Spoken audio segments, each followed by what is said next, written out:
And just gonna be right now starting. I'm really thinking that we did catch them at the start of the match.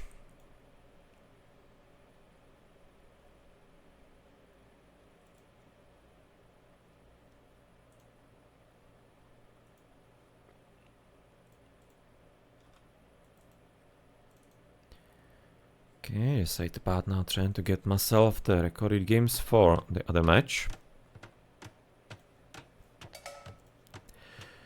But nonetheless, let's therefore join into most probably the game number 2 here between Laka Akron 17 and QFilip in the round of 32 of the Blue Carbon Cup hosted by Coyotl. And oh well, that's a funny map. Marsh Madness. So what is right now gonna be the overall thing? You can start with the junk. You start with that, as far as I'm aware, on every single map. You should be having it. Piggies, some geese all around here. Bit of berries. You can see right now the gold mine. Not entirely too rich. There are gonna be plenty of them strewn around, but none of them are gonna be really huge. Some bigger ones randomly. It's a bit of a weird spawn though, because you have 2, 2, and 3, and 3. And then the opponent is gonna be having actually 4, 3, 2, 3, and 4. So one of those is actually supposed to be maybe on the other side. But I guess it's not gonna be probably mattering too much, it looks to me. Has the Civilisations picked by the players. That's gonna be across francs. So that's gonna be also right now the discount changed in the Castle Age, that is. So the 25% or whatnot, the original is in Imperial Age right now. In the Castle Age it's gonna be only 15%. And QFilip is gonna be playing with the Khmer. Okay. Just gonna looking around the map, if there's gonna be some kind of specific logic maybe through Khmer, or if it's just gonna be a map that he's gonna be comfortable with, possibly. But we also do seem to be having a decent amount of fish and turtles, so it should be worthwhile to dock this. You can say it now, really, there are plenty of them. So having a dock with, I don't know, some 3-4 fishing boats most probably should be somewhat useful. As otherwise you do have some deer to push. There was a piggy. You have 2. Actually, looks like you have only 1 piggy, right? If I'm seeing this right. Yeah, looks like you're gonna be having, it seems like only 1 wild boar. Which at this point is gonna be probably putting even more importance onto trying to start on the water. How we at least expecting and thinking. So, well, let's see if that's gonna be a thing here.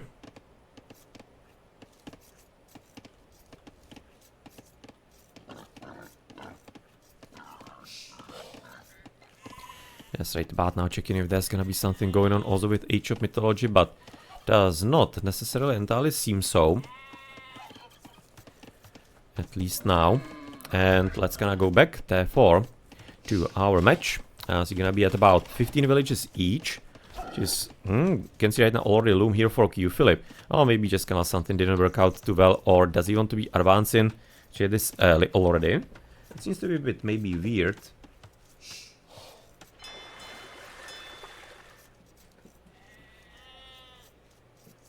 I'm entirely certain if it's gonna be all that viable, but I guess you're gonna be learning soon enough. Wait, the dock already dropped for Akron. Liking that. No, and Philip, it's not entirely surprising me with this civilization that he has picked that he's not gonna be trusting the water too much. I'm thinking it's gonna be a mistake, of course, for him, but in the end, he can see, or you can see, he's advancing incredibly quick and moving even forward with the villages. So let's switch into his point of view. This is so annoying not having the hotkey for that, but. Oh, okay. It's gonna be, no, I mean, like, it's not gonna be only a house. He's just gonna be wanting to drop probably some kind of really forward stable, so that the opponent can't be really moving up to him, or like, will be, sorry, so that he'll be able to attack him as soon as possible. But it's gonna be also because I'm fairly certain those territories are gonna be therefore unbuildable. They usually are in these types of maps. Maybe I'm gonna be wrong, but well, you're gonna be seeing soon enough, I guess, having some information. But looking at the position of the lumber camps, I'm kind of thinking that maybe it's gonna be at least a bit of a clue here. Obviously, there was a row of trees in there, but I'm having a strong feeling that these are not gonna be buildable terrains, and therefore the maps are gonna be quite a bit open for possible raids. Okay, it's gonna be loom also for Akron. It's gonna be going for a lot more standardized build at 24 villages.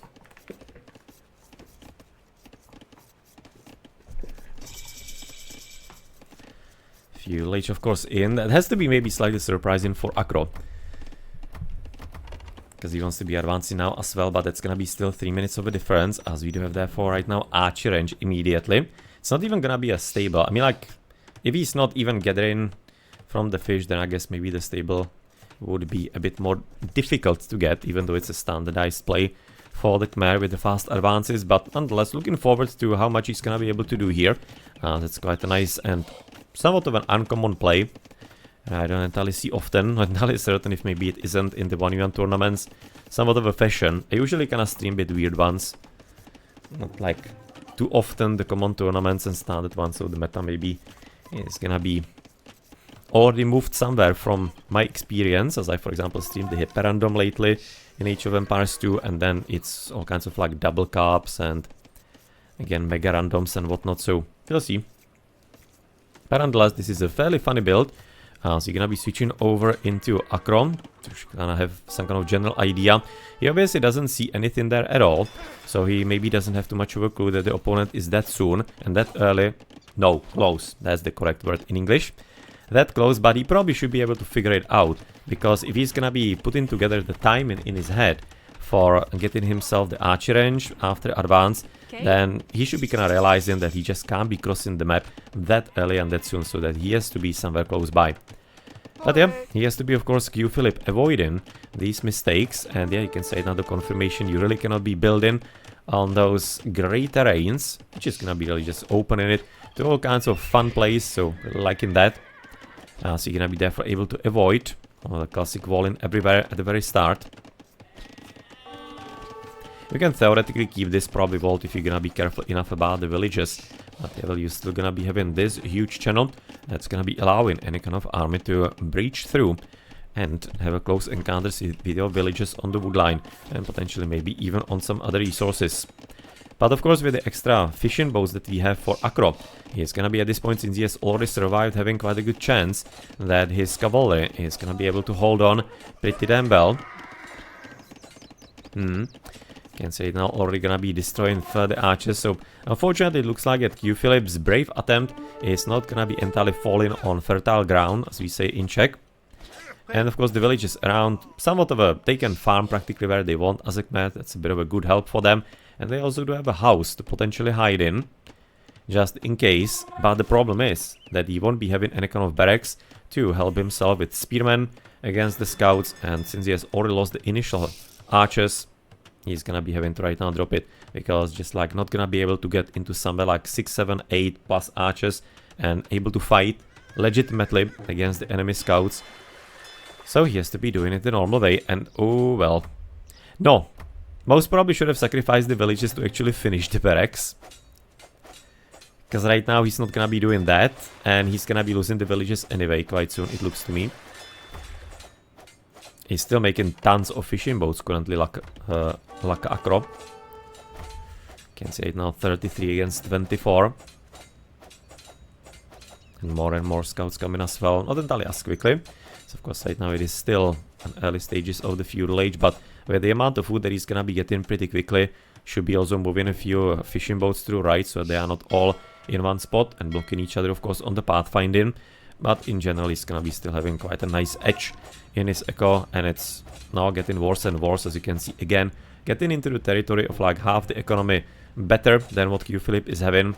But this kind of like always kind of enjoy when players are approaching the games, basically not like I'm gonna lose, so I'm just might not be trying anything special. He's just gonna trying to find a way how to possibly get himself any kind of little advantage that he can, and see if maybe Akro is not gonna be somehow floundering somewhere and making a mistake.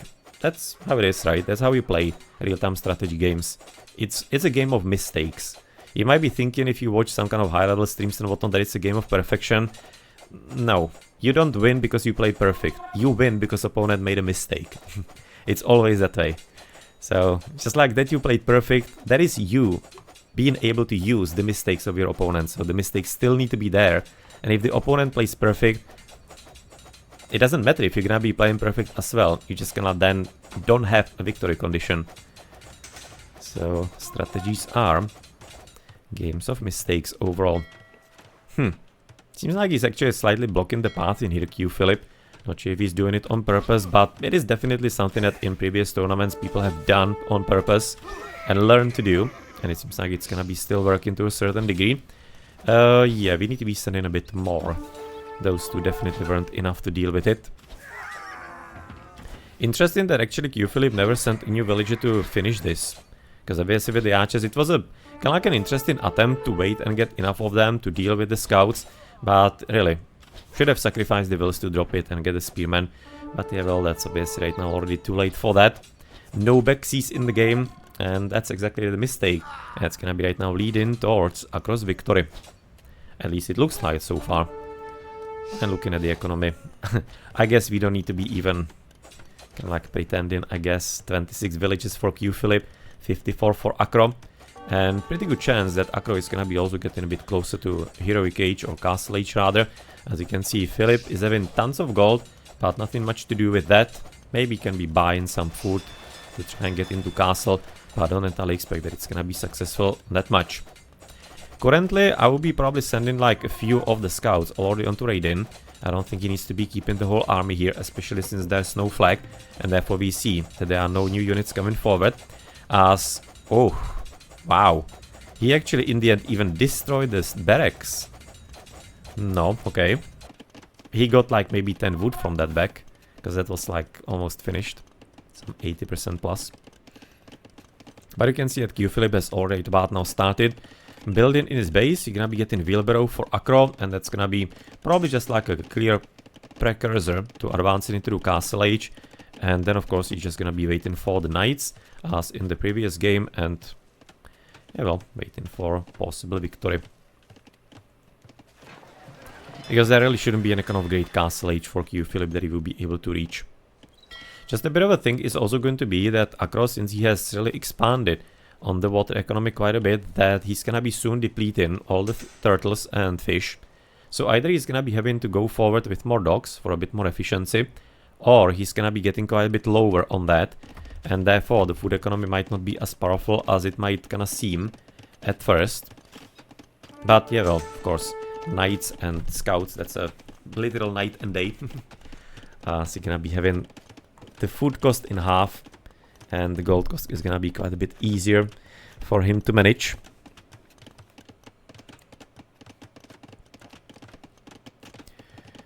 Quite a bit easier to manage for him in general.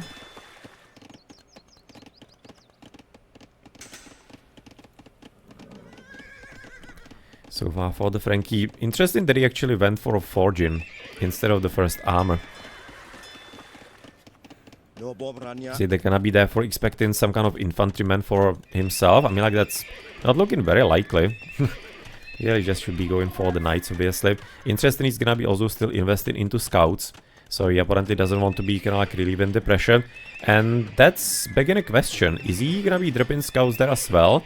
Because if he would be, as the armor, then we might be just gonna see in the build which is going heavy light cavalry, which does work as well. If you do have high enough advantage in the feudal age, and you're gonna be having plenty of scouts still alive, then just like the light cav can be good enough. They are strong enough cavalry. You don't even need to be having the knights. So let's see if maybe that's gonna be... No, obviously yes, because you can see he's making scouts from 3 stables still, and he's absolutely not relenting, so he's gonna be trying to murder him with scouts only.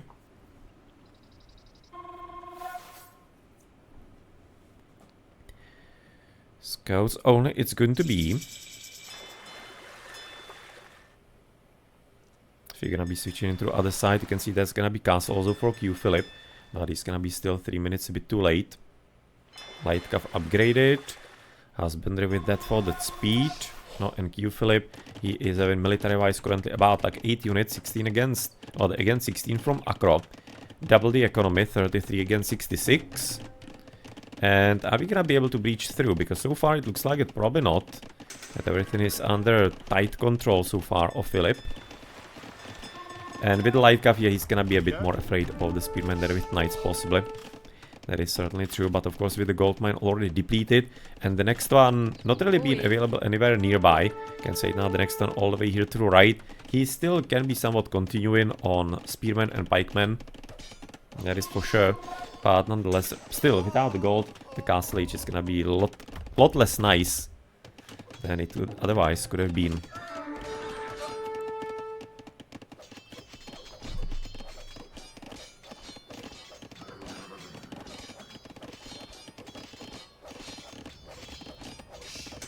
(21 against 11 on the military. No, currently I think he's gonna be having actually enough of a power to even just gonna deal with the spearmen before they're gonna be even castle pikemen. And can be potentially dropping a few more villages into the housings. Sure, but nonetheless, with the fresh castle age, it's gonna be probably the last thing he's gonna be able to do. And yep, that is gonna be the GG at almost the same time in there. And that's gonna be there for the game number 2. Also coming for Acro, or the Acro 17. And he's gonna be there for advancing into the round of 16, which is the double elimination part, from which we're gonna be doing some of the recorded games still today. As we called the match between freaking Andy and Salad Escape a bit late, but we got the recorded game for Andy, so thank you very much for that, and therefore you're gonna be able to enjoy some further entertainment here with them.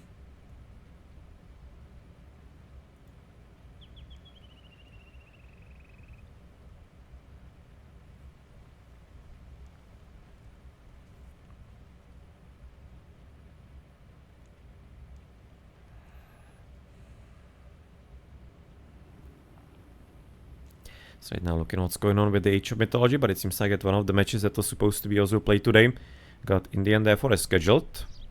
So there's nothing else currently going on, and we are going to be having a look into the upgrades. You can see right now the Frankie, of course gonna be having the free farms. Then we do have right now the wood, wheelbarrow, and also fairly standard 25 minutes. Nothing really left behind here for Acro and by Acro. And well, maybe just like the second defense is something that could have been nice already for him to have, as he was of course going also for the gill nets, considering how many guys he had fishing for him. And for QFilip, you can see he was having just the wood, not too surprising, with kind of like the all-in that he went for. Then that usually is gonna be right now the end effect. Okay, villagers 2671 at the end, 623 on the army, and what was it here on the left side? Just the further dock for efficiency on the turtles. And what is it? Purchase. It's actually perch in check.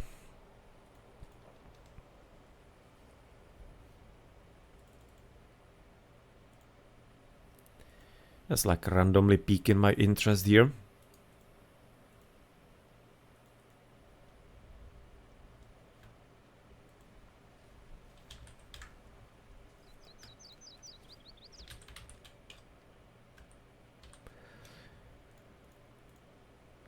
Ah, okone, okay.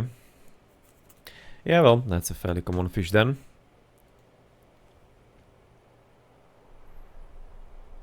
Just looking at the spectator dashboard, doesn't seem like there's gonna be anything relevant for us. So yeah, let's kind of have a look into the post game, have some kind of proper information going forward. And that's going to be there for 28-7 on the unit skilled. Yeah, quite nicely played. We have already talked plenty about the decision not to be the finishing with the barracks, but it was really nice to be seeing QFilip trying something like that. Some really quick advance to surprise Acro, because he maybe was expecting he's gonna be going for the water, which usually slightly delays your advance as opposed to standard land. So not a bad plan, not a bad idea, but Acro was ready to deal with it. So you can say now some 4-2, 4-2-2-8, that's gonna be, what is it? 4-2-2-8, that's 7,000. So 6,700 resources more for Acro than for Philip. That's obviously gonna be way too much, even more than it was in the first game. So congratulations again to Laka Acro 17 for advancing into the round of 16, or the double elimination part of Blue Carbon Cup, hosted by Coyotl and sponsored of course by the members of the community, and I think in him as well, Coyotl, as part of the proceedings, and kind of like the prize pool, and whoever is gonna be donating, if you wish, then contact the Coyotl. I'm gonna be adding the commands for that as well. Then part of that is going to the players, and part is going to the NGO, taking part in kind of like preserving the wildlife, which is basically like the whole theme of the tournament.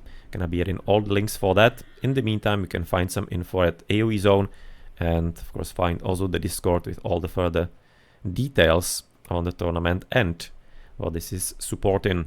So good luck in the further rounds, and to QFilip, well, maybe gonna be seeing you on some other tournament. And in the meantime, good luck in your rated games, or even unrated, of course. GG.